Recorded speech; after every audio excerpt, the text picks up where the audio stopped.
Yes, I'm fighting to preserve a way of life, to maintain a home, to live in this country generally under what I consider to be an acceptable system, which is basically Christian and capitalistic.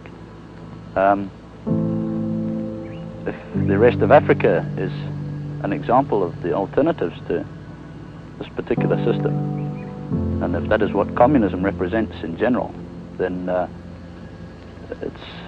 I'm going to be against it until the day I finally go. Going back to the history of what terrorists are doing in our country, it looks like somehow they don't think is anyone who entitled to lead. There can be any doubt in anybody's mind. We speak from experience. We know what we are talking about. We have been successful because we were virtually independent before we declared our independence. And this is the big failure as far as so many of the countries to the north of us were concerned.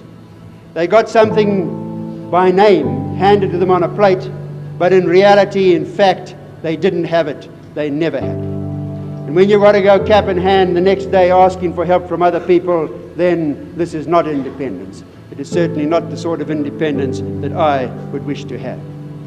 We've got real independence. We have proved our case. We know that it is successful. And we have lived cheek by jowl with the British policy in Africa.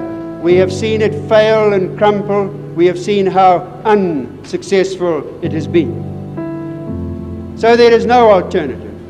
And if we were to pause for one moment to consider any other such alternative that may be put before us, then, ladies and gentlemen, I say to you, we would be stark, staring mad.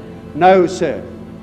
We have set our course, and from now on it is our intention to go on paddling our own canoe. Thank you.